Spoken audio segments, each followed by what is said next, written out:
Good morning, everybody, and welcome to our webinar on intellectual property rights and innovation procurement. We are very happy with so many people having registered, almost 300 people, which is really amazing and beyond our expectation, given a very technical but very interesting topic. We really look forward to the discussions and to the presentations from our distinguished speakers. Before we start, a couple of housekeeping rules in order to ensure the proper management of our meeting. You have already received a set of explanations by mail, so only the speakers will have their mics and their video switched on. You will be able to follow via web streaming the webinar. However, you will be able to interact with our speakers by asking questions via the application, which is called Slido, which we have been using in our previous webinars. Please identify yourself and also put the name to whom you address your question. The objective of today's webinar is really to look at IPRs as a strategic tool, as a strategic asset for the competitiveness and also for the development and diffusion of innovation. It's also we have to look at how to maximize the benefits deriving from IPR for both public buyers and also for the suppliers.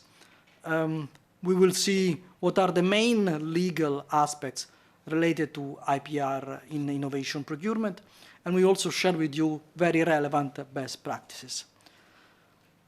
Today's meeting is divided into three parts. We will have an opening speech by Elena Kostadinova, which is a legal and policy officer at the unit which is in charge of intangible economy within DG GROW.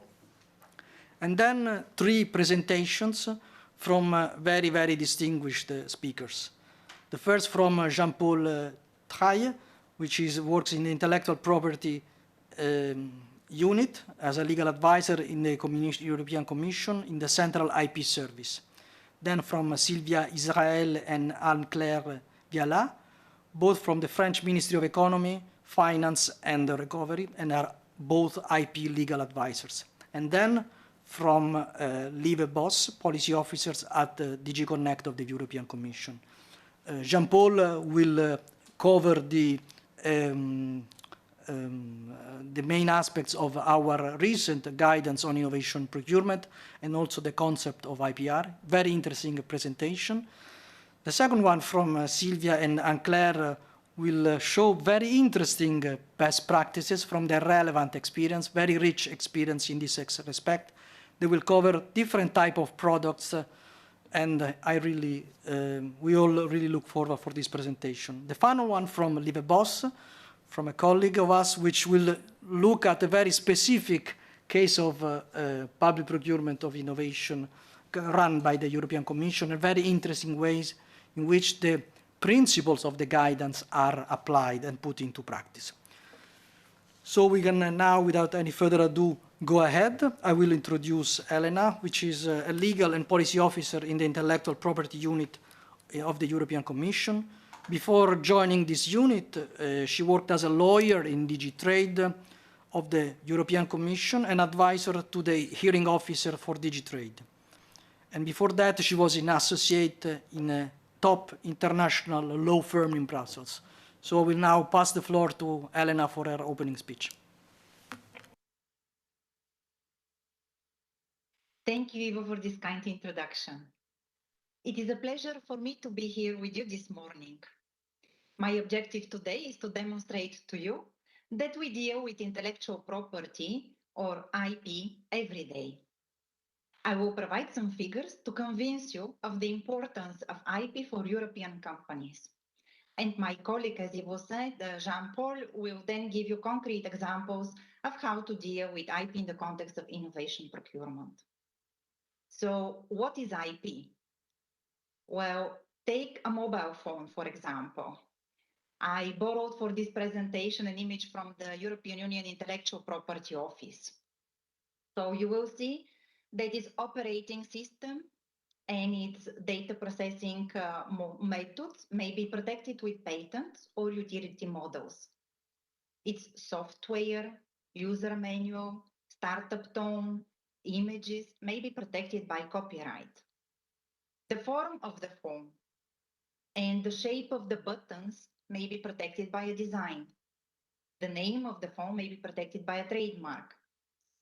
And there may be plenty of trade secrets. So you see that it is it is pretty inclusive IP. The Swedish IP office successfully shows a similar picture on a shoe on its website. It's the next slide. And you will see that IP is everywhere.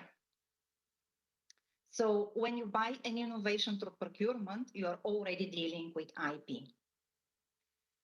The next slide, please. So IP is a key driver for economic growth as it helps companies to valorize their intangible assets.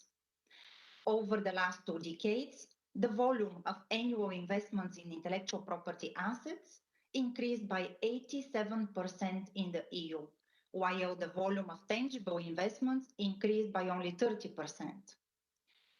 IP-intensive industries currently account for almost 45% of Europe's GDP and directly contribute to the creation of almost 30% of all jobs. Owners of IP employ about 3 times more workers compared with non-owners. And revenue per employee is 20% higher for IP owners than for non-owners. And for SMEs, with IP, the revenue per employee is almost 70% higher than the revenue per employee of SME that does not have IP. Many of Europe's ecosystems, as you can see, cannot thrive without effective IP protection and effective tools to trade in intangible assets. And a recent study of the European Patent Office confirms that there is a strong positive relationship between the ownership of different types of IP and firm performance. EU innovators continue to lead the way. However, our position is less dominant than in the past. While the decrease of dominance may be a natural consequence of growth in other parts of the world, perhaps you can show the next slide, we need to make sure that our innovative industries keep their competitive advantage. Public procurement is an opportunity to invest in innovative solutions that would also support the uptake of technologies crucial to achieve the digital and green transitions, among other important objectives of the EU. The question is how to effectively deal with IP in the context of innovation procurement. And this will be the subject matter of the discussion today. Thank you very much, and I wish you a very nice day. Many thanks for this very interesting introduction, which really sets the global picture for intellectual property. I think that now we can start our the parts of the other presentations, and I will introduce Jean-Paul. Jean-Paul Traille is a legal advisor from the Central IP Service of the European Commission, and he advises the Commission Service on IP-related issues. He contributed to drafting the revised guidance on innovation procurement. And as a background, he's an a Belgian IP lawyer. He has worked as an IP litigator and attorney in several Brussels law firms for many years before joining the Commission in 2014. He has also been teaching IP law at the University of Namur for many years. And he's also the author of numerous publications on copyright, IP, and IT law. So he will introduce us to key concepts of IPR allocation in public procurement, and the guidance. Jean-Paul, the floor is yours. Thank you, Ivo, and good morning, everyone. So I've been asked to give you a bit of an introduction about IP rights in general, and then see how to strategically or smartly use IP in innovation procurement. If you want to go to the next slide for a brief presentation of what I'll be talking about, key concept about IPR, IP allocation. Backwards, one. Yes, IP allocation in public procurement. How is it dealt with, or how could it be dealt with? Maybe better. And then we'll talk about the 2021 guidance, and I'll try to explain you what you can find in the guidance on IPR. Next slide. Yes, I'll be quick on that one because Elena's presentation gives me the chance to go faster on this, but let me maybe just read this sort of description, if not the definition of what is IP? What are IP rights? IP rights are, and I think that definition is quite good, a set of exclusive rights granted by law to some persons on the creations of their minds, so that means very broad in scope, usually for a temporary period of time, allowing them to control use and exploitation of this creation by others. Examples have been given by Elena, so we can certainly move to the next slide. And I would focus on two elements of that definition. The word exclusive, so a set of exclusive right means law gives a sort of a legal monopoly to the IP owner at the exclusion of all other players on the market. So the IP owner is put in a monopolistic position by design. And that allows the owner to control, use and exploitation of his IP asset. That means he or she will have the right to prevent others from using or exploiting the IP asset, or to authorize, also not preventing or prohibiting, but on the contrary, the right to authorize others. And this will take place via a license. A license is, of course, a permission granted, an authorization granted by the IP owner to third parties. Next slide, please. What can be actually controlled, prevented, authorized by the IP owner? What are these so-called exclusive rights of the IP owner? I've listed some there, but there are more to it. There's more to it, but if you would summarize it, for copyright protected assets, what the owner can prevent, prohibit, authorize is any reproduction, any adaptation, any distribution of copies, any online communication. When it comes to trade secrets, any use, any exploitation, any putting into practice. When it comes to practice also, any putting into practice of the invention, any commercialization of the invention. So that shows you that IP rights are actually a very powerful, of course, legal tool to control exploitation. You can say, in order to exploit an IP protected asset, you either need the ownership, you need to be the owner, or you need a license from the owner. It's one way or the other. That also means that in the contract between the public buyer and the contractor, well, the IP clauses in the agreement are crucial to decide who can exploit the IP assets, the results of the contract. Next slide, please.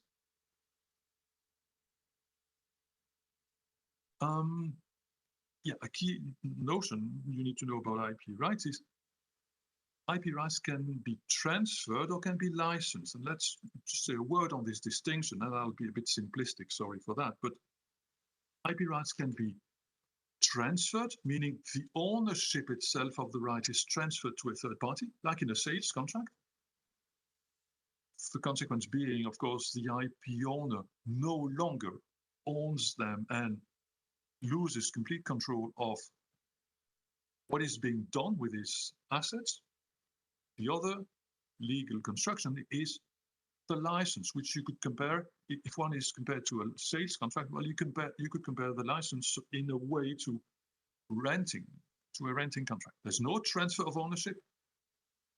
The licensee is given the right to do certain things, but the control does remain very much with the owner. If we go to the next slide, that is meant to show you that licenses are actually very flexible tools to organize the exploitation, the use of an IP asset. License can indeed have built in many kinds of different limitations or authorizations per type of activity. I've mentioned these different exclusive rights. Well, you can say you may use the work internally, but you cannot use it externally. You cannot commercialize it. You can copy something, but you cannot adapt it. You can use that confidential information. You may not disclose it. So that all goes into a license. That's what the license will describe. Per field of activity, per field of use, per territory, in Europe, but not outside of Europe. Duration, 1 year, 5 years, forever. Exclusivity or not. You are the only one to whom I give a license, or I can give a license to others. Sub-licenses, allowed or not. Also something you can work on, of course, in the license. Then when it comes to obligations of the licensee, there are a lot of possibilities that are flexible and that you can tailor to your situation. I'm not talk here about the distinction between proprietary versus open licenses, but that just illustrates that I would say a license, if you would say it shortly, can allow very little or very much. It all depends what you put in there. Next slide, please. Thank you. A few words of caution, maybe. In some countries, it's important to know that for copyright, a full transfer of copyright is sometimes not legally speaking possible, and maybe my French colleagues will say a word on this, but that means that sometimes you need to sort of play with workarounds to achieve basically the same results.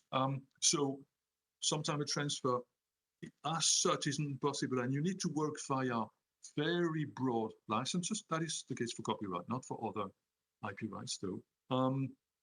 But I would say, to a certain extent, a very broad and generous license, when granted on an exclusive basis to a licensee, well, can become quite similar in practice. There are differences, but in practice can become quite close to a transfer of ownership. So my message would be, the difference between ownership versus license is not an all or nothing choice, mainly because of the fact that licenses are such a flexible tool. Next slide.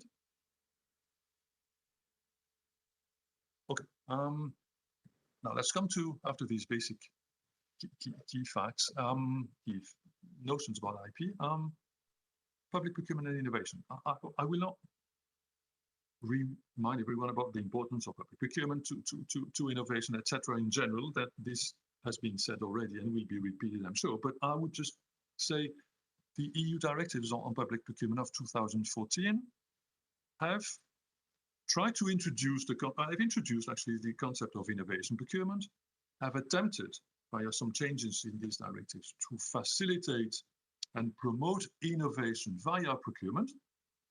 But these directives were and have remained neutral when it comes to IP arrangements and allocation of ownership as between the public buyer or the tenderer, the contractor, of the IP rights.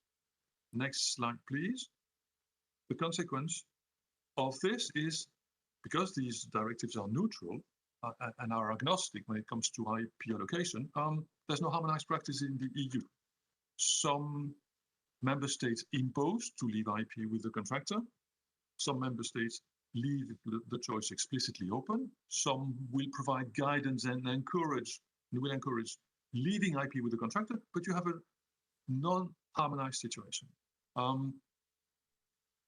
Whereas, but maybe Lever will mention it too later on, there's a standard practice in the US, but in other major jurisdictions, and with some of our sort of competitors, there's or standard practice to leave the IP with the contractor. And various studies illustrate the economic benefits that can come from this. Next slide. Yes. Now, the question is, indeed, what should you do? What should parties do in terms of IP allocation if the purpose is to promote innovation via innovation procurement? Very often, the situation still is that the public buyer will require the IP ownership, having this idea that it gives a sense of control on what is being done, and a bit this idea, well, if I paid for it, I may as well own it. That's the type of reasoning you hear. Yet the question that should be asked is this always the optimal solution? So ownership remaining or given to the public buyer, to the administration, is that the optimal solution? Control, I'll try to show you, can come from other mechanisms than ownership. And if one thinks, well, I paid for it, I may as well own it, an answer could be yes, but maybe you paid too much. Maybe you shouldn't have paid so much because you didn't need so much. You didn't need to acquire so much. The question that may be asked is, okay, if the administration has the IP, what is it going to do with it? Is it interesting for the administration to actually have that control and that ownership? All the more that in many cases, one could say, well, the administration is not in a competitive environment, so that exclusivity on an IP asset is not so important, maybe, than in a commercial setting. These questions should be asked. You should ask yourself these questions if you're the public buyer before you decide what system you would go for. Next slide. Because indeed, leaving the IP ownership with the contractor and sort of deviating from this default reflex of thinking, well, I paid for it, I may as well own it. Leaving the IP ownership to the contractor, well, obviously will allow the contractor to commercialize the innovative solution. As I said, without this, the chance is he will not otherwise be able to commercialize it properly. Only getting a license on the side of the public administration should allow the costs to be brought down. And there are interesting statistics and studies which show that indeed this is to a large extent the case, that if you only ask for a license, the price to pay will be lower. And of course, it then shows that because the contractor will then commercialize, supposedly, the solution, you'll have other users of that solution, which means probably because you'll have a larger base of users, well, you have better maintenance, new releases, etc., etc. A trigger and an incentive for the contractor to continue improving the solution. However, leaving the IP with the contractor, when that is the choice being made, and smartly so in many cases, must, however, be accompanied with appropriate clauses in the license granted back by the contractor to the administration to safeguard the interests of the administration. Next slide, please. Now, let's come to the guidance of 2021 and what it says about IP. The key messages are, member states, administrations in the member states are encouraged to take a strategic approach to IPR. Now, strategic doesn't really mean much. Taking a smart approach doesn't really mean much either, but it basically says, I guess, use your brain, think before you make the choice.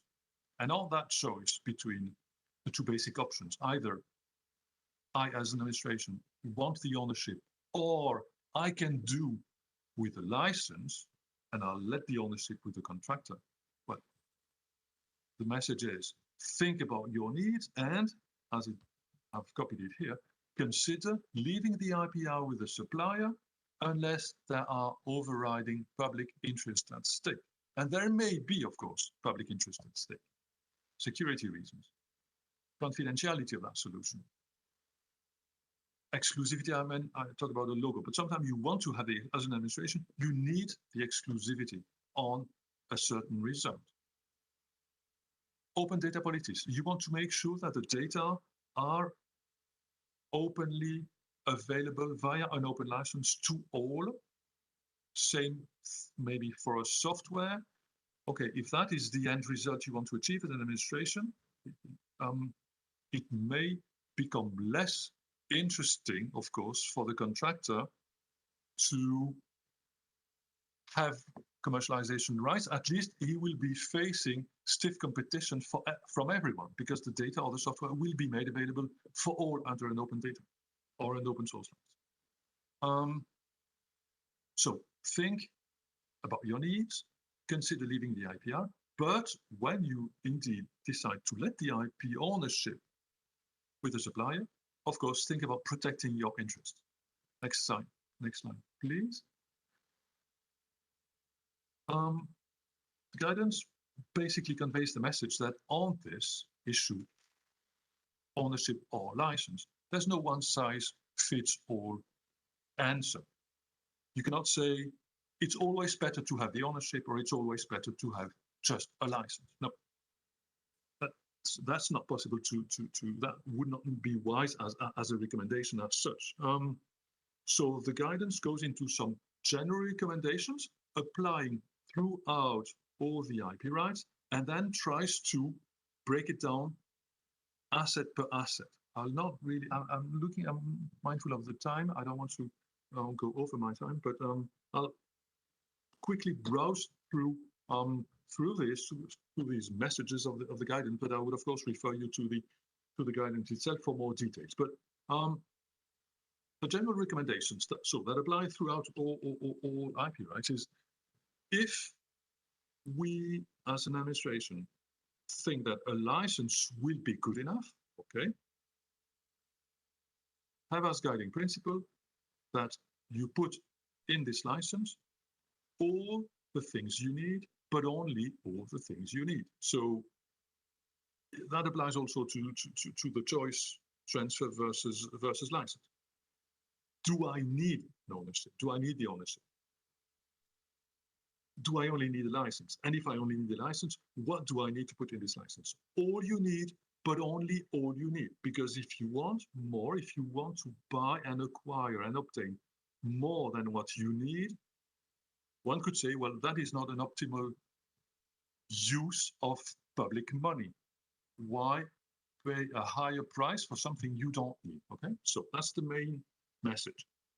Break that down, and then when you describe the rights you obtain via the license that the contractor will give you, and make sure you have a broad scope that, in terms of these exclusive rights, that gives you the rights to use, not commercialize, but use the product, maybe modify it for your own needs, have it modified not just by you, but maybe by someone else doing it for you if you don't have the skills for that. So think about the scopes and the use, the rights of use, territory, duration, beneficiaries. You as the administration, are you the only one who will need the license, or would you need to be able to grant sub-licenses to a few other selected administrations or actors out there? So this, of course, need to be thought out very carefully in the building, so to speak, of the license. Next slide, please.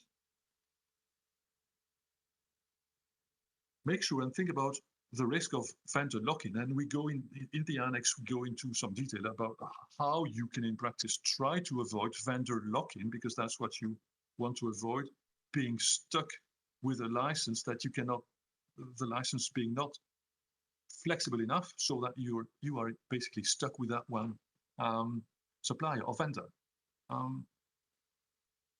If you're not the owner,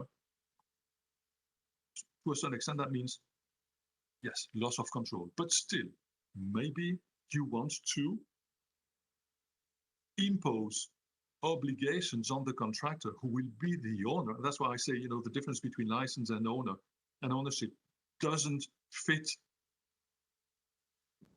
doesn't correspond to total control versus no control at all. You can be, here you would be a licensee, but you can still impose obligations via the contract on the IP owner to the contractor, commercialize effectively the results, if that's what you want to ensure.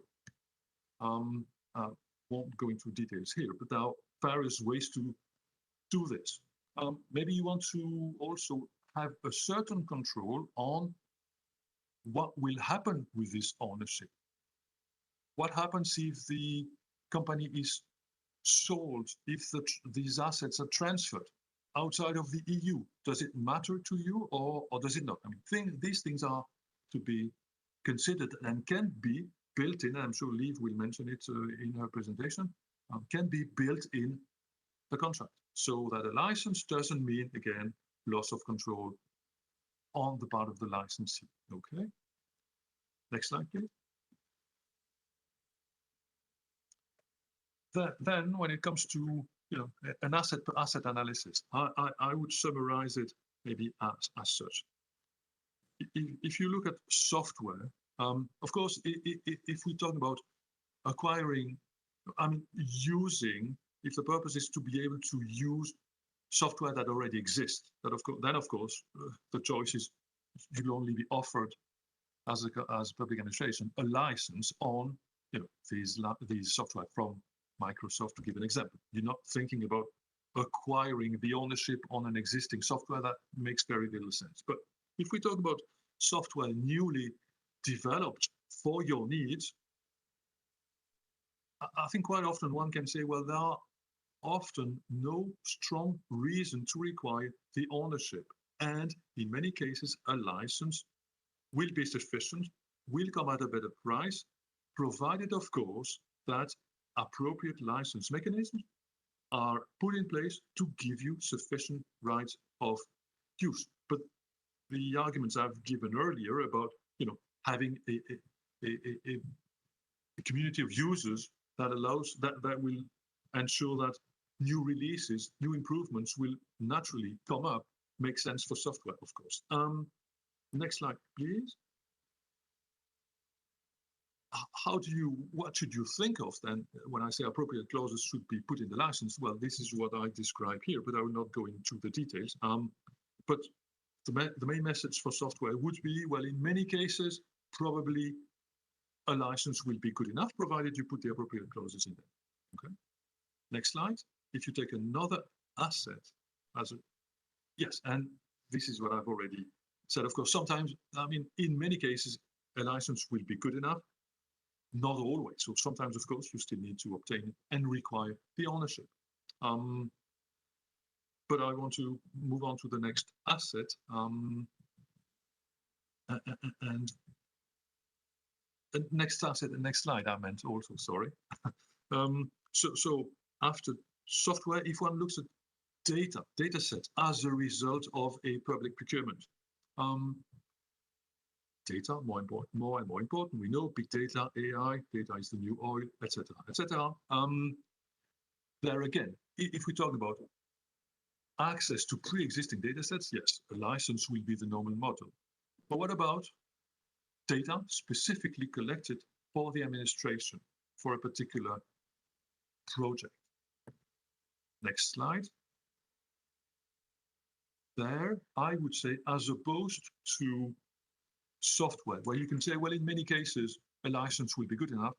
For data, you should probably think much more carefully before you move to a license only. Probably keeping the ownership of the data is more often necessary than for software. In a way, you could say software is just a tool, but data is information. So transparency, accountability considerations can be proven. I said software monopurpose, whereas data is multi-purpose. Okay, another way to say that for the administrations, letting allowing a sort of a monopoly that developing on information and data may raise difficulties and may raise very delicate issues. So especially if you think about open data objectives from the public sector, think about the Public Sector Information Directive and Open Data Directive, sorry. So when it comes to data, not the same message as for software, think hard. Maybe there it is better to require the IP ownership, and only having a license may not be, sometimes may, but in most cases may not be the best idea. Next slide. Technical inventions. Okay, I'm talking about things that can be protected by a patent. Well, of course, we're talking here about probably the asset that is most prone to contribute to innovation. If we talk about new technological inventions, yes, of course, that's where you have innovation by definition. The question there is to be asked, well, should the administration require the ownership or just be happy with a broad license? The answer is it very much will depend on the purpose of the project. So for software, we said by default, probably a license is good enough. For data, probably ownership is required.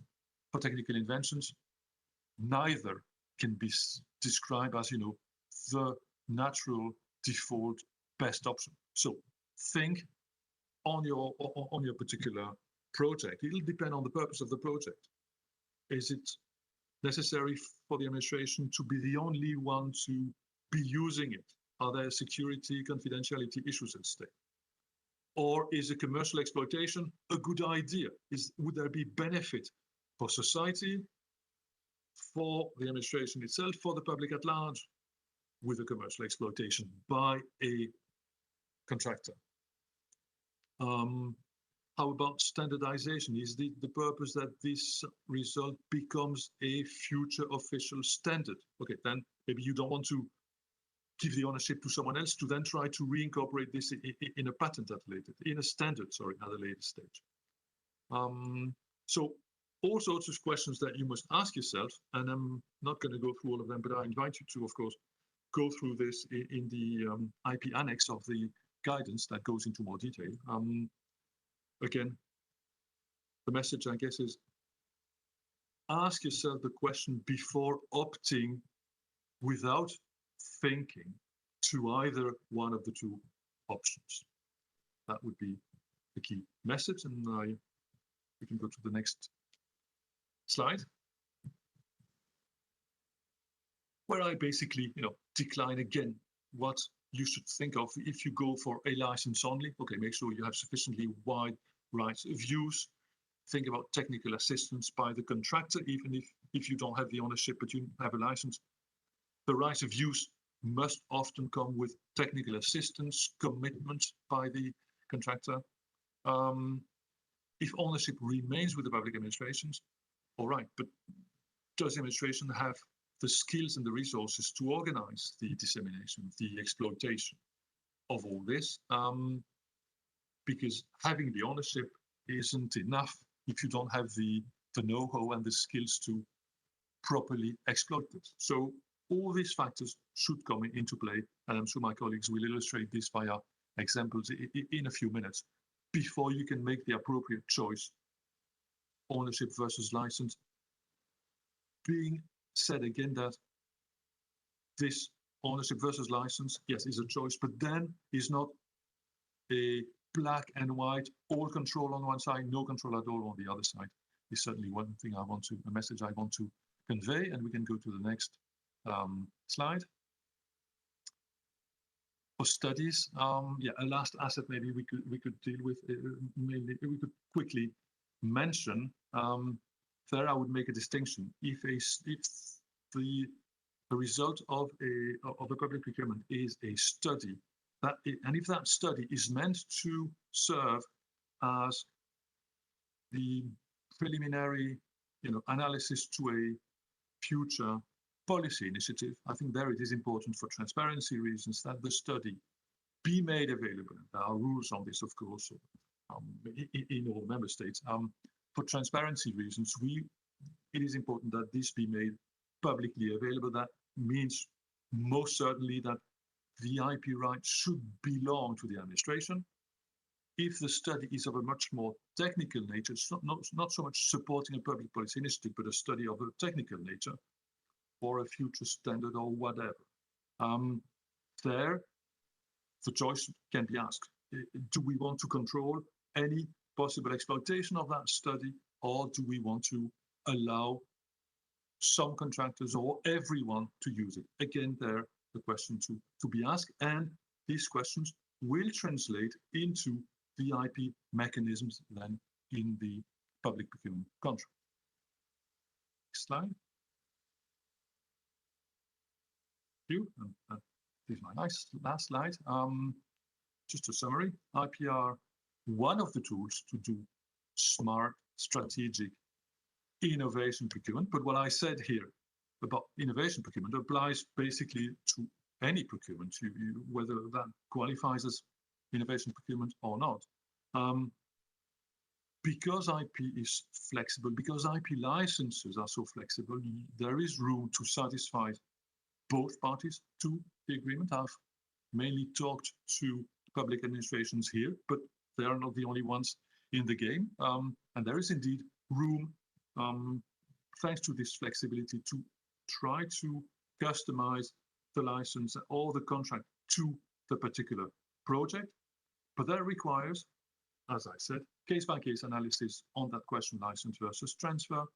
And if no transfer is provided to the administration, a careful analysis and a number of precautions, mainly via all the clauses in the license. And with this, I will give the floor back to Ivo and invite, remember people that in the document itself, of course, you'll have more detailed analysis and description of all these issues. Thank you. I hope I haven't passed my time too much. Back to you, Ivo.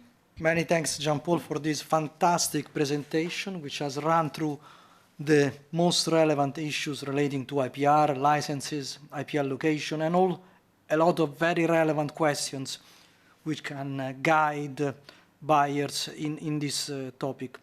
Now we pass to the second presentation. I will introduce the speakers, Sylvia Israel and Anne-Claire Viala. Sylvia and Anne-Claire are intellectual property law consultants within IP mission, specializing in public intangibles of the French Ministry for the Economy, Finance and the Recovery. They work in the Legal Affairs Department. They advise public buyers on intellectual property strategy for innovation procurement. And I pass to them the floor to see their very rich experiences and the cases to be presented. Anne-Claire and Sylvia, the floor is yours. Yes, thank you, Ivo. And good morning, everyone. First, we would like to thank the European Commission for inviting us. Sylvia and I are very happy to share with you today our experience in IP rights management in public innovation procurement. Next slide, please. First, I will present to you the main issues of IP rights in public innovation procurement. Then Sylvia will give you 5 examples of intellectual property strategy in some projects. Next slide, please.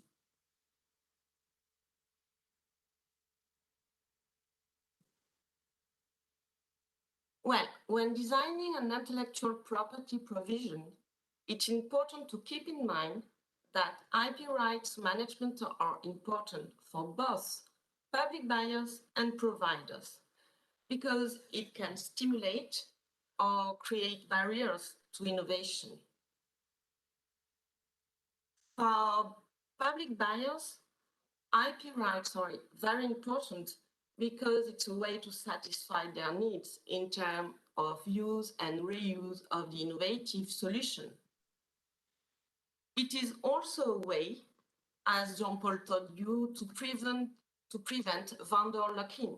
As for example, if the innovative solution is a software, it is usually important for the buyer to be free to reopen competition on the maintenance.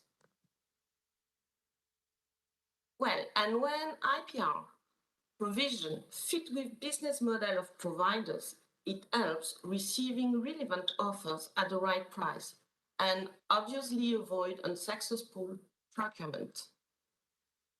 For providers, IP rights are crucial because they often are at the core of their business model. They might be interested in reusing them for other clients, what they developed within the contract, and also to get intangible rights, for example, patents. They also need to ensure that their background will be preserved. In some cases, we took note that leaving IP rights to providers may stimulate innovation since the provider is more likely to manage and improve them with future other clients. Therefore, when designing IP rights provision, it's important that buyer take into account the provider needs. Next slide, please. Well, as you can see on this slide, an innovative solution is rarely built from scratch. It often consists of foreground, but also background.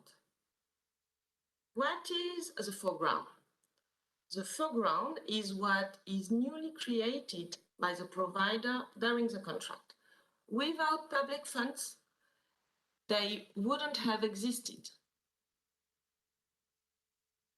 Concerning the background is a pre-existing part of the deliverable. For example, it could be an off-the-shelf software used by the provider within the innovative solution in order to meet the public buyer's needs. Well, it may be a little bit complicated, but it's important to understand this point. It's important to understand this point because the foreground and background business model may be different since there are pre-existing IP rights on the background. So background may depend on a pre-existing license, which could be an open license, for example, but it could be a proprietary license. In this last case, if the license doesn't provide for the transfer of source code, the buyer cannot have access to the source code. Therefore, before designing the IP rights provision, the buyer really needs to know, according to the sourcing, what will be the business model of the innovative solution and what IP rights can be required. And next slide, please.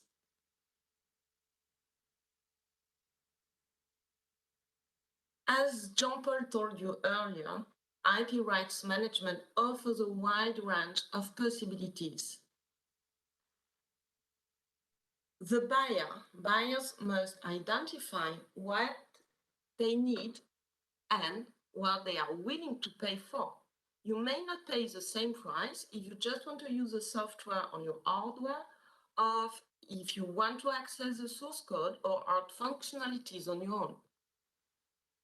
The price won't also be the same if you want to be the owner of industrial property title or if you ask for an exclusivity, which forbids the provider to sell the innovative solution developed for your needs to other clients.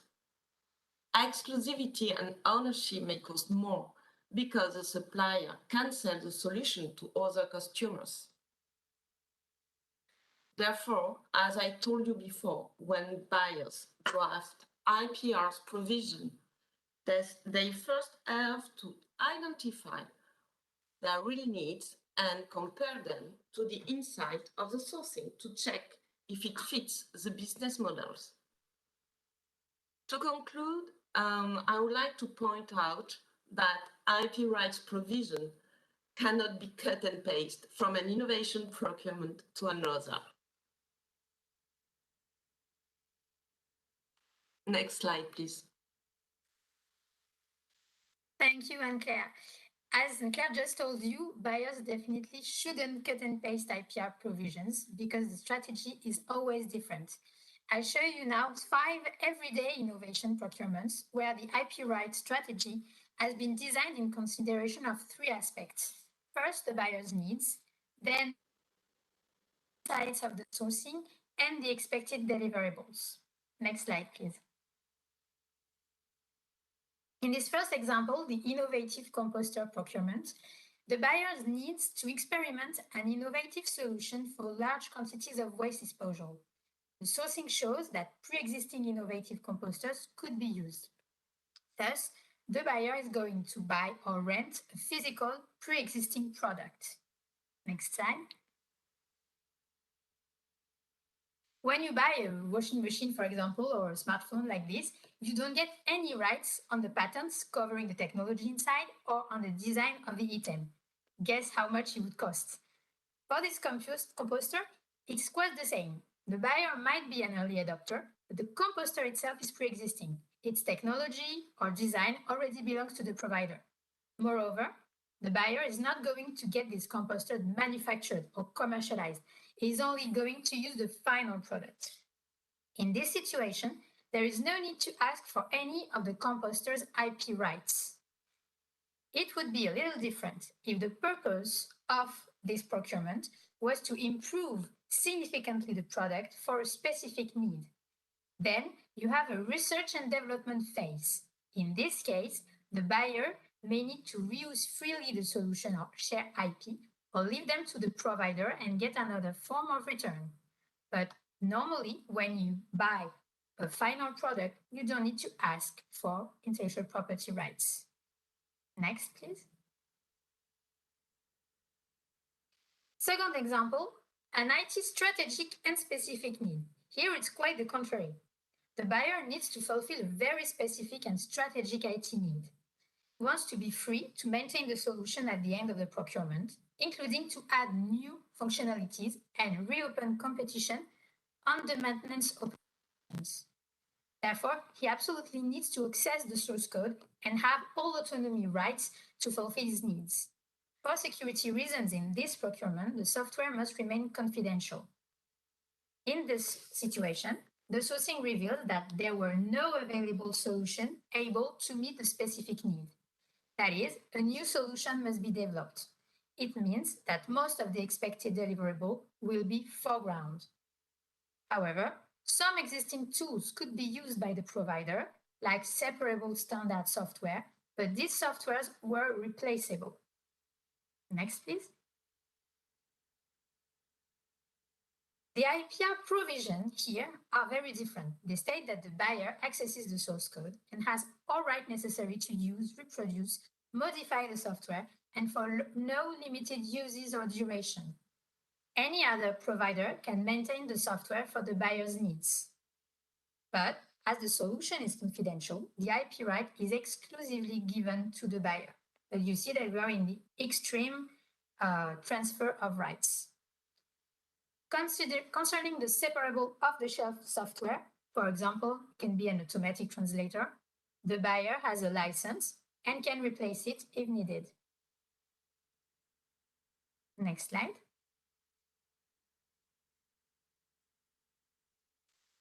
In our third example, the public entity wanted an open source solution for archiving developed. Here, the buyer also needs a specific software, but the difference is he wants to share it with the public sphere and more widely to any public. In France, we are very proactive with the open software publications, and we really believe that open source is a very rich way to improve innovation in public. He is also interested in creating a community of users, and this community of users could improve the solution with them. The sourcing shows that providers may develop this solution under an open source license, including compatible existing tools. So it was it fits the real situation of the market. Already existing community of users also are available. The expected deliverable here is a fully open source solution, including pre-existing open source tools. Next slide. The IPR provision here states that the IP on the foreground is transferred to the buyer with the possibility of distribution under an open source license. The provider can use the solution as any third party, as anybody in fact. The use of proprietary license tools is prohibited because it is incompatible with the open source final licensing framework.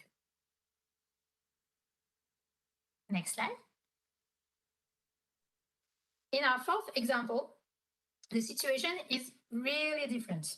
Here, the buyer made an in-house tool. In fact, it was for the care of trees and owns a patent on it. So the buyer is the owner of the patent, but the solution needed to be improved for ergonomic and material reasons to be really operational, even for the buyer. But the buyer didn't have any machines to manufacture these products. So the buyer wishes to buy the improvement and to buy the final product. The sourcing shows that providers are able to improve and industrialize the solution. But the sourcing also showed that the providers are selling the improved solution to other customers because it was a very common need in the field. Here, the expected deliverable was plans, prototypes, and final products at the end of the R&D phase. Next slide. Thank you. Since the buyer owns the initial patent, the IPR provision stated that the improvements made by the provider were transferred to the buyer exclusively. It means that the final solution, improved solution, belongs to the buyer. In this case, it was the strategy chosen because the buyer wanted to control its innovation, its invention, actually. But in order to allow the provider to manufacture and sell to other clients the innovative solution, the buyer gives and grants a license to the provider for a limited period of time with a paid royalty in return. Many other kinds of returns can be imagined. Next. In our last example, it was another kind of procurement. In this case, it was the feasibility check of a technical idea. Many public entities have ideas to meet their needs, and they want to check if it's possible, if it's feasible, and if they can make procurement with their new specifications. Here, the buyer wanted to ensure that the use of a drone in a particular environment would solve its technical problem. The innovation procurement purpose is to have a prototype tested in a real situation and to use the feedback to draw up the specifications for a future procurement of the products, of the drones. The sourcing shows that various elements may be brought together to make a useful prototype.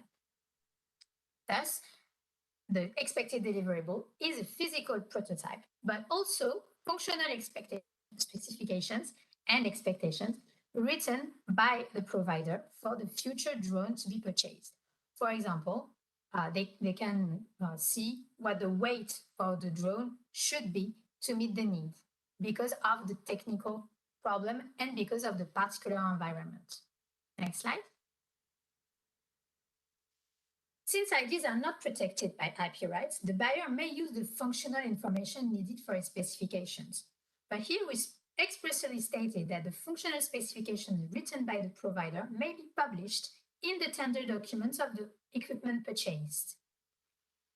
If a technical innovation outcome is made of an R&D phase, for example, if during the test of the prototype, they improve technologically the prototype, buyer and provider may share the rights on the patent. As Jean-Paul and Anne-Claire told you, there is evidence that leaving the ownership of IP rights with the supplier brings economic benefit. There is no need to have patents if you just sit on them. And usually, private sector contractors are more likely to exploit them and to spread innovation. However, The buyer who funded the R&D phase may nonetheless get some return on this exploitation and have rights on his own for his own needs. Concerning the elements of the prototype, for example, imagine that there is an off-the-shelf little camera used in the prototype. No transfer of IP rights is needed because future applicants may use products of their choice, provided they fulfill the functional performance requirements. And here it's very important to distinguish the functional performance that you need and the technology that you need.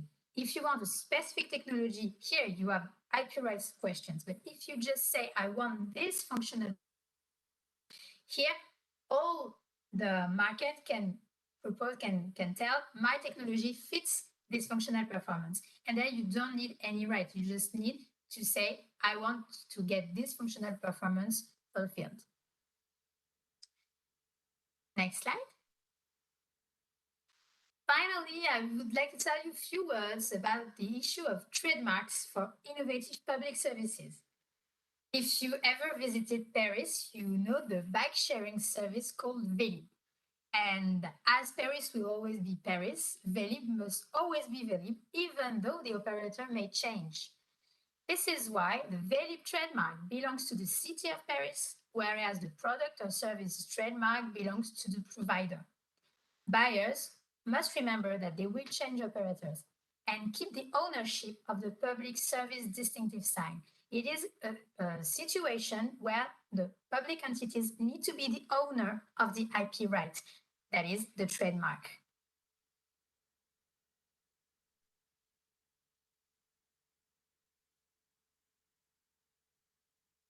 Next slide, please. Thank you, Sylvia. Through these examples, we have presented the methodology that we recommend to design IPR provision. First, as Sylvia showed you, we identify precisely the purpose of the procurement and what is expected. Is it to experiment a pre-existing product or to develop a new technology to fulfill a specific need?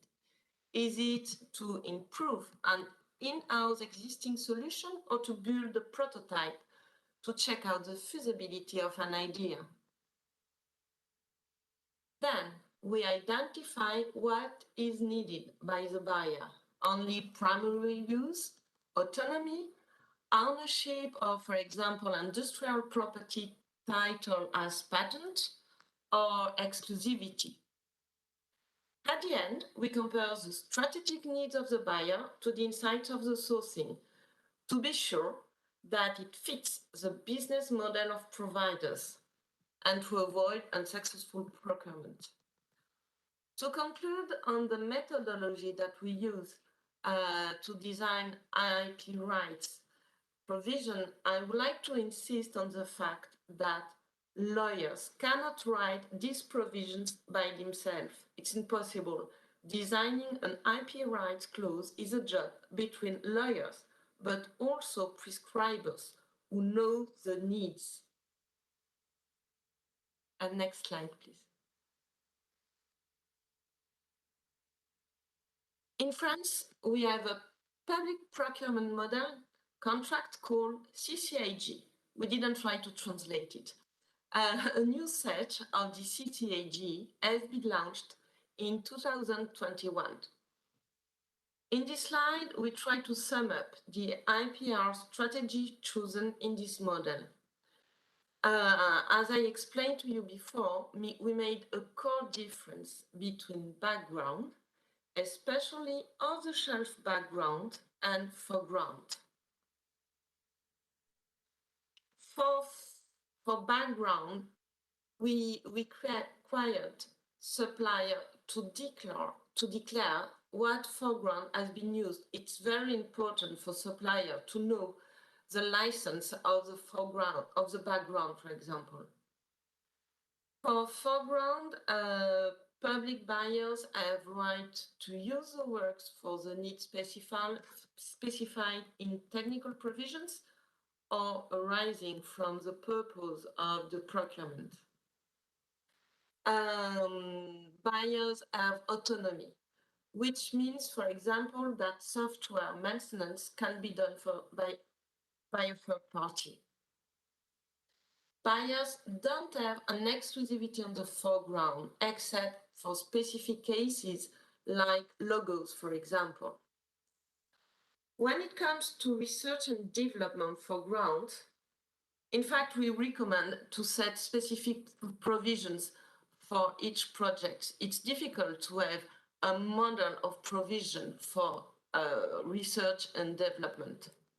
By default, the choice we made was to leave the IP rights with the supplier in order to stimulate the exploitation. Buyer, of course, keeps a license for its own need. He may set the payment of a fee when the supplier sells a solution, including the foreground. To conclude on our feedback, our main message is that it's really important to determine the strategy of the project with prescriber before designing an IP rights clause. The IP rights clause, in fact, is a translation of a strategy, and that is important, is to know what is your strategy. Je vous remercie pour next slide. Je vous remercie pour votre attention. Many thanks, Sylvia and Anne-Claire, for this very clear and exhaustive presentation. We showed us very different angles of the question on IPR. We will also think about it next time renting a bike in Paris. Now, I will now pass the floor to Lieve Bos. Lieve is a telecoms engineer, which has worked in industry for 7 years on research and innovation projects, including also public sector customers. After having experienced the barriers to innovation procurement from private sector side, Lieve started to work on public procurement policy from the public sector side. And since 2005, she works in DG Connect of the European Commission. And she deals specifically with the policy for PCP, pre-commercial procurement, and public procurement of innovation. And I leave the floor for this presentation.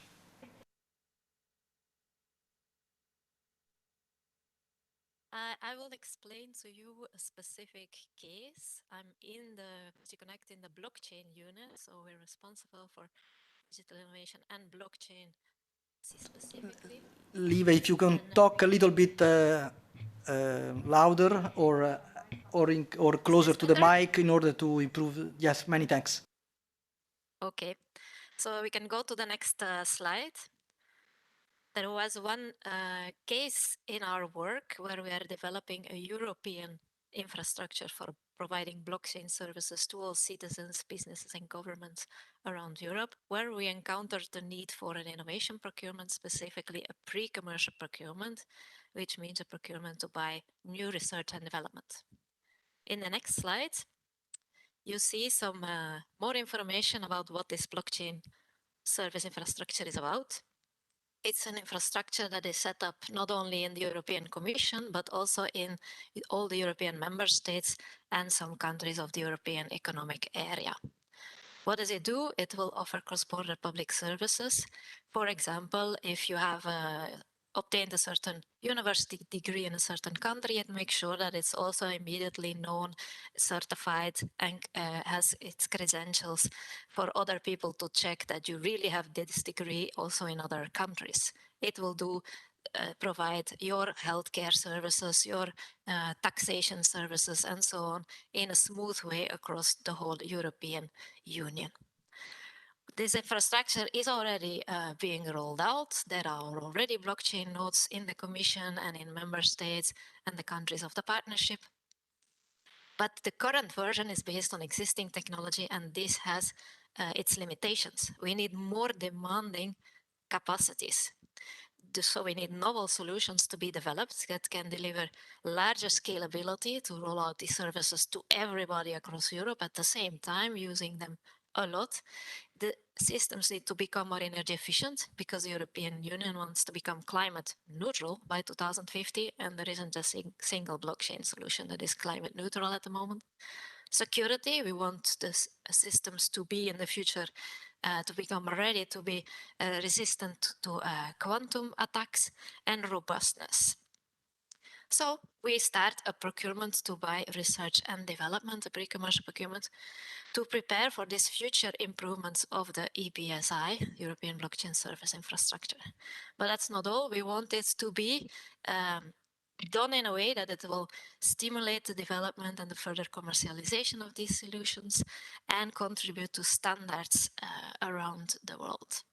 And we want it to be done in a way that the whole procurement will stimulate the European position, of course, in blockchain, so that it will also help European companies to reinforce their position. Next slide. So it is where are we in the process? We first did an open market consultation before starting to procure, in fact, and there we already asked some questions about IPR, and we found out that although blockchain is an area where there is lots of open source being done and being available, this is not delivering always the best solutions. When you want more advanced solutions, more robust, more scalable, many of these improved solutions, better solutions, are actually protected partly or completely by IPR. So we decided in our pre-commercial procurement approach to design it in such a way that it leaves the IPR ownership with the provider, so that both providers that have open source approach and others can participate in the procurement, and we can evaluate all their features against each other. The procurement is also designed in a number of phases. And it uses multiple sourcing. So we are not buying only from one provider, but from multiple providers. We started with 7, as you can see, in the first phase to design a solution. Now we're in the second phase to develop and test the prototypes. And in the phase 2B, the last phase, we will go into real field tests. And every time we check which solutions best meet the needs, and those that don't meet the needs anymore are then, we stop the procurement with them, and the rest continues until the end. Next slide, please. So how did we exactly implement the IPR approach for this procurement? We will see more detail on the next slide. We used a bunch of techniques, and what's important is that to implement this one vision, we want to leave the ownership with the contractors, but keep sufficient rights for the Commission and all the countries in the European Blockchain Partnership to use the solutions in whatever way they need and not to get locked into certain suppliers. It's important that in order to achieve that, we keep track and we actually handle IPR in every stage of the procurement. From the multiple sourcing aspect is already one way of handling IPR. What does it mean? We don't get ourselves locked into one supplier with one IPR approach. If we discover during the procurement that one IPR approach leads to too many dependencies, we can still always afterwards use another one. We use a phased approach, so we can choose phase per phase how we progress. And even after the IPR procurement is finished, we could still, from the lessons learned of this procurement, design new modified IPR clauses for any follow-up procurement that will deploy things, because the IPR, the R&D procurement is separate from any big deployment contracts afterwards. So how do we start the whole procurement?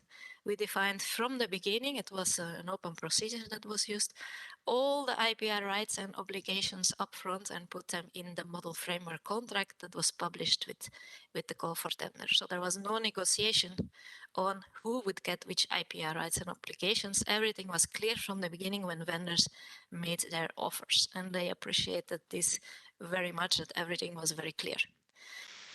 Then once we got the offers, of course, we used specific techniques to ensure that our IPR strategy would be implemented. We used specific selection criteria, for example, where we check whether the vendors that make offers are having actually the tools, the capacities to deal with IPR, to do IPR protection, management, and to also commercialize solutions on the market. Because if we leave the IPR ownership with the contractors, they are supposed to have the capacities to commercialize and to protect the IPR.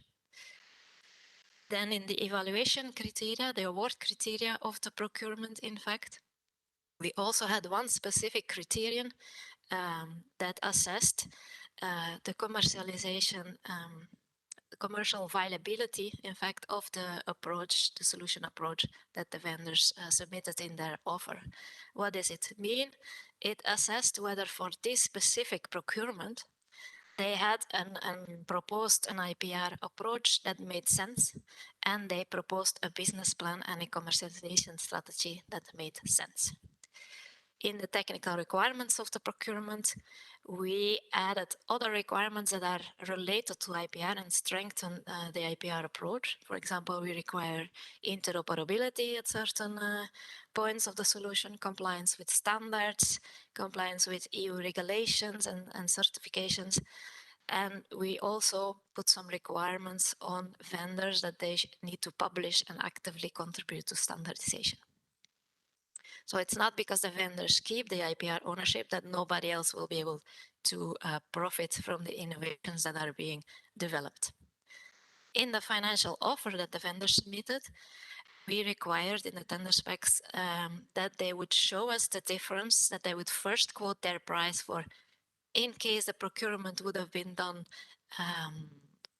in the traditional way where the commission would own all IPR and they would not get any IPR ownership rights.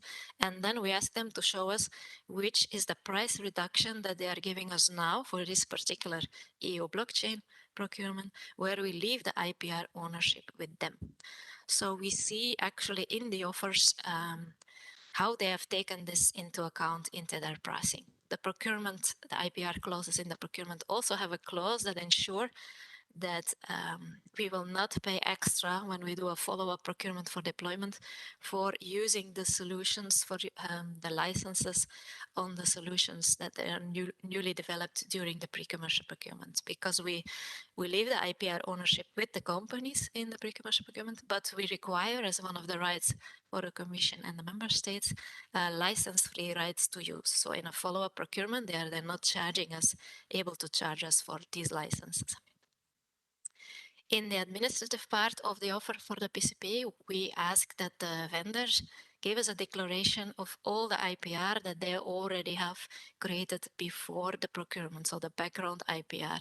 And we update this declaration at every new phase of the PCP to check if there is new background IPR that is emerging, that was created outside of the PCP, meanwhile in other activities.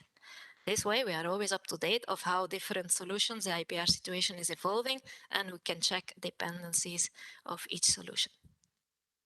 Then later on, during the procurement, when it is being implemented also already, at the end of every phase or during every phase, contractors submit us deliverables, reports, how their solution looks like, descriptions, source code, and so on of the solutions. And at every stage, we check at the end of every phase, again, this commercialization and IPR plan, that was one of the evaluation criteria in the beginning of the procurement. We check whether they actually realize this during the procurement at every step, whether they implement an IPR plan and they protect the IPR that they generate during the procurement, whether they start commercializing and creating a real business plan for bringing the solutions to the market.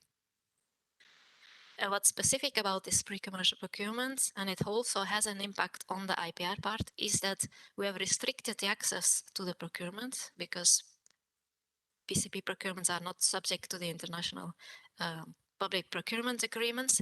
We restricted the access to the procurement to vendors that are established and controlled from Europe, and we have place of performance conditions requiring them to do research and development, as well as later commercialization, a significant part of that in Europe. And we require data processing for the procurement to be done in Europe. So data is not owned by the Commission, the vendors keep all their IPR, not only on software, on data, on inventions, on everything, but we require that the processing of the data is done in Europe. And then after the procurement is finished, we have also provisions on that in the contract. We will continue following up what happens with the IPR obligations. Next slide. How is this now all implemented? You can see better on the next slide.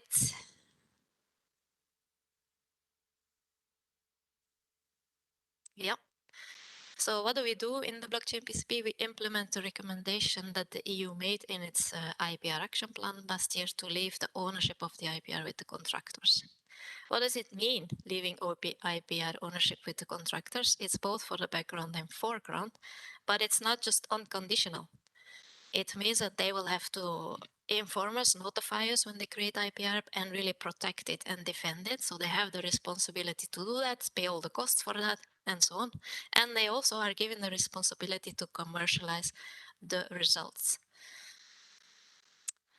It comes also with strategic autonomy obligations. Like, as I explained, there is an obligation in the contract that they do R&D and later commercialization also in Europe. What does it mean in terms of rights that we obtain, that we keep as the European Commission? All the rights that we need to ensure our freedom to operate. What are examples of these? For example, we require licensing free rights to use the solutions, and use is very broad. It's not just use the software that will be developed and the prototypes that will come out of it, the solutions, but also to modify them, to store them, to copy them, you know, any kind of use that we will need for these solutions. And these license-free rights are not only required for us, for the Commission, but also for all the countries in the European Blockchain Partnership. But you see, only for those. Basically, we only require license-free rights, usage rights for European users. It means that the contractors will be able to commercialize their solutions outside of Europe and make money out of that. And that's logical because our scope of the European blockchain infrastructure is for Europe in any case, not for other parts of the world. For what concerns background, so not results that are created during the PCP, but background IPR, there we don't require anything to get any rights for free, but we will require that we have access to this background on fair and reasonable conditions. So we will pay for that once we know exactly after the R&D is finished which background we will really need.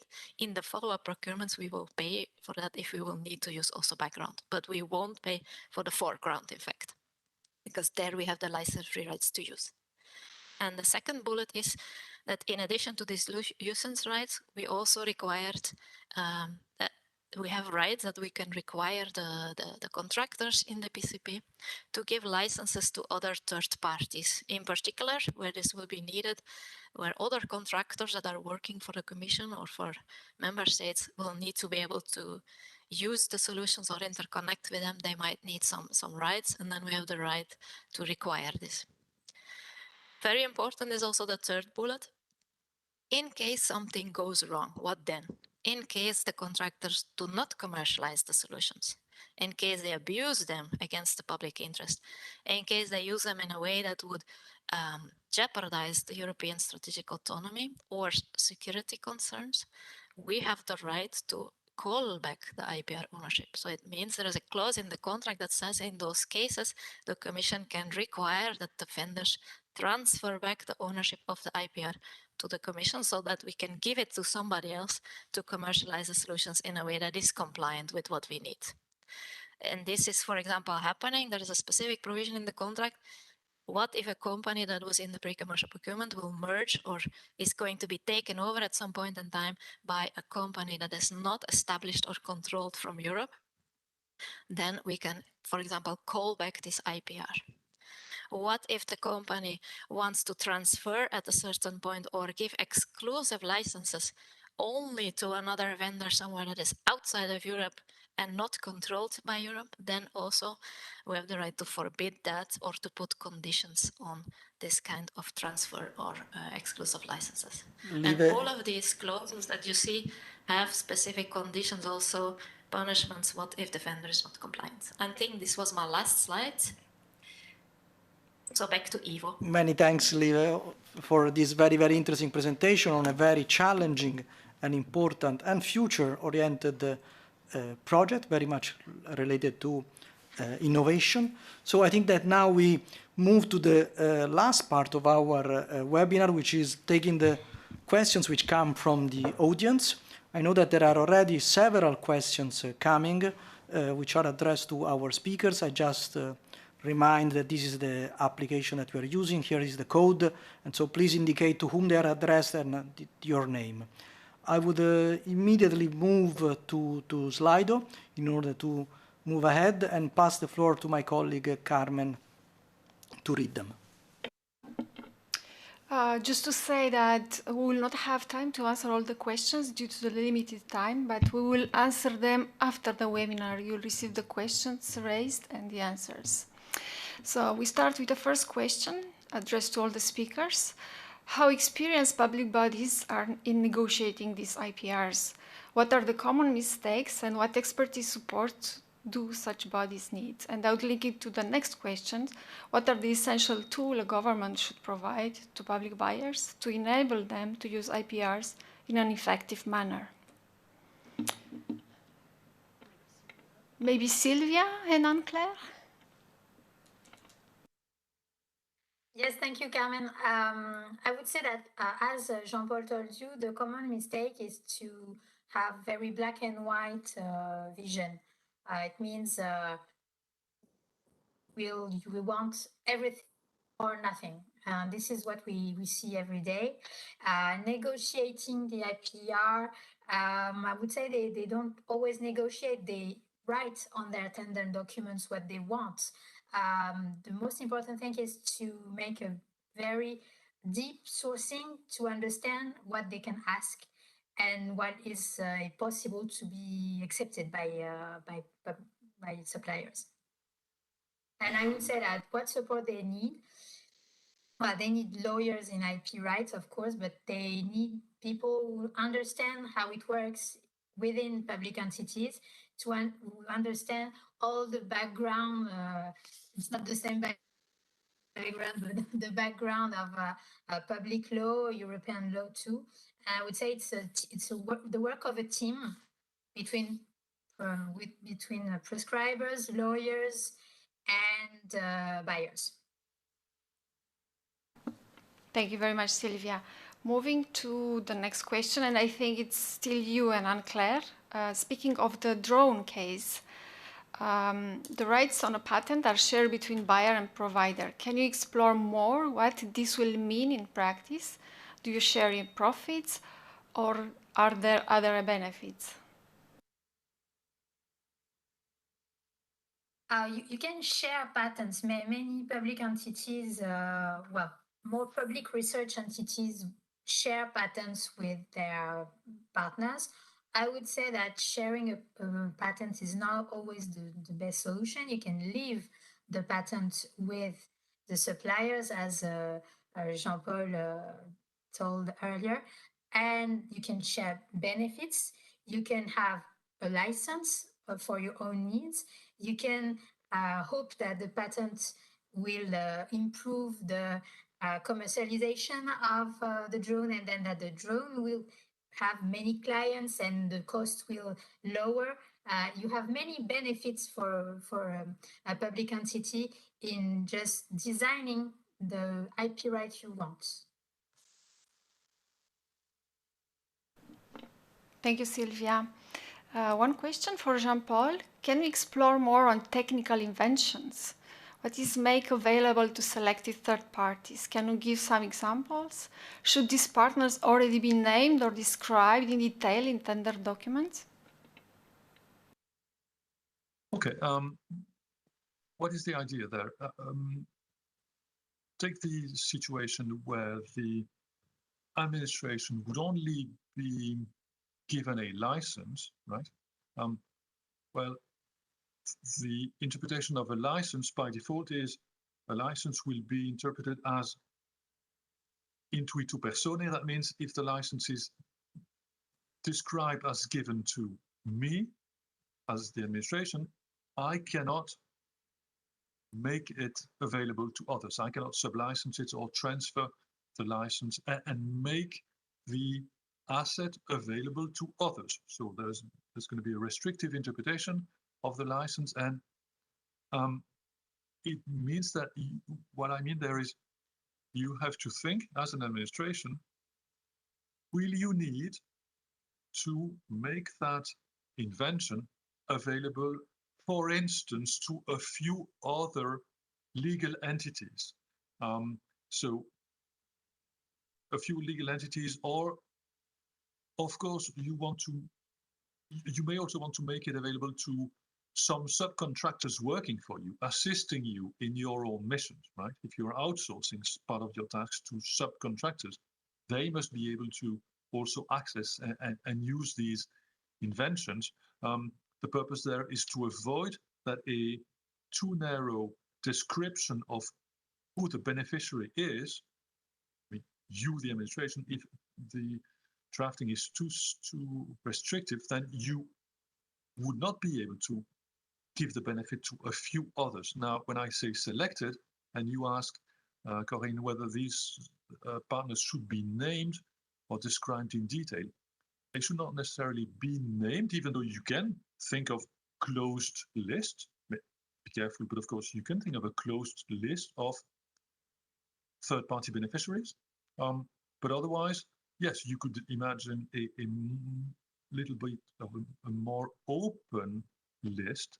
However, we should be aware that, of course, the more wider that list, the bigger the impact, the negative impact on the contractor. Because if you can make it available at no cost to a number of third parties, that means that these are all clients lost for the contractor. So the more you want to enlarge the list of your beneficiaries, the less interesting it can become for the contractor.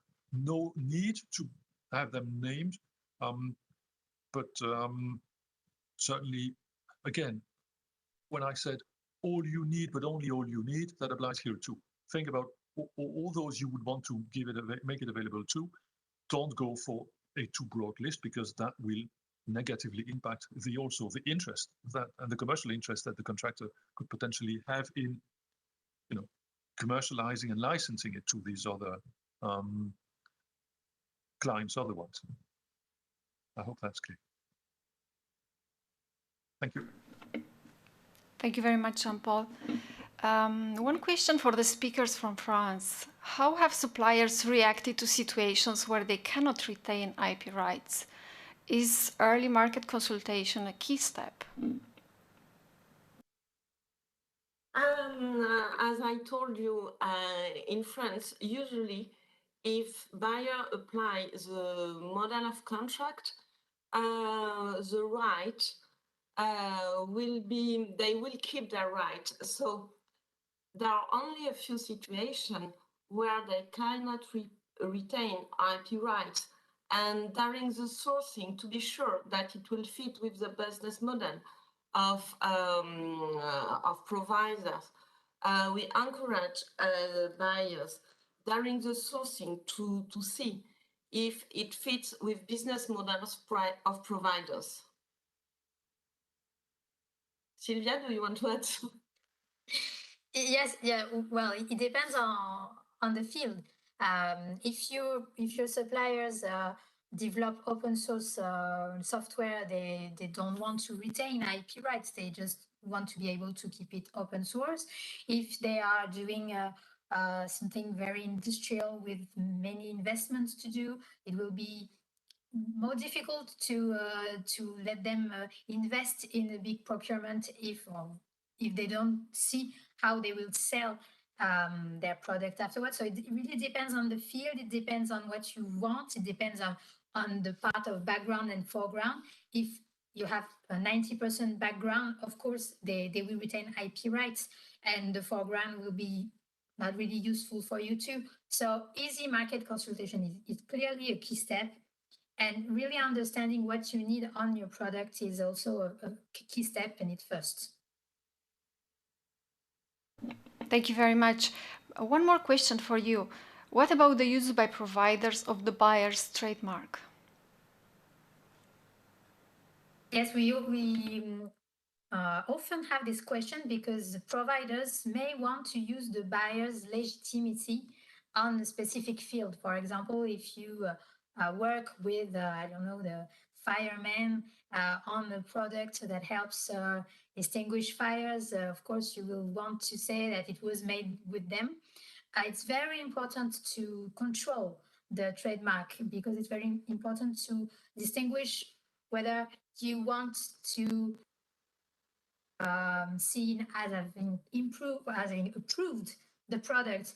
For example, it's not the same thing if you say it was made after a patent from the French fireman, or it's not the same if you say this product was approved by French firemen, or it was co-developed with French firemen. So it's really important there to understand what really is going to be the use of your trademark and really what you want to appear for the public. And it's really important to write that down in any license on your trademark. Many thanks, Silvia, for this reply. So I think we are getting to the close of our event. First, I would like really to thank our speakers for their very interesting and rich presentations. The next webinar on our list will be on innovation procurement, will be on risk management. However, we have also other webinars on social responsible public procurement. You can see on the calendar the planning. On the 24th of February, we will have one on gender equality, in March on accessibility, and finally in June on work conditions. And these lunchtime talks are illustrating and presenting the guidance which was issued in 2021 on buying social. One final thing before we conclude, of course, to recall our linking groups on agents of innovation procurement and on actors for social impact procurement, where normally we publish all the relevant information on our forthcoming webinars and other relevant news. Finally, the final really step of our webinars relates to what could be the focus of a possible future webinar on IPR, and you will be seeing the relevant question in Slido, and you will have the opportunity to answer to this question. This will allow us to make future choices on our webinars. And with this, I conclude today's webinar, and also I conclude all the team which has contributed to this work, and in particular Carmen Matei, which has been the organizer of this event. Many thanks.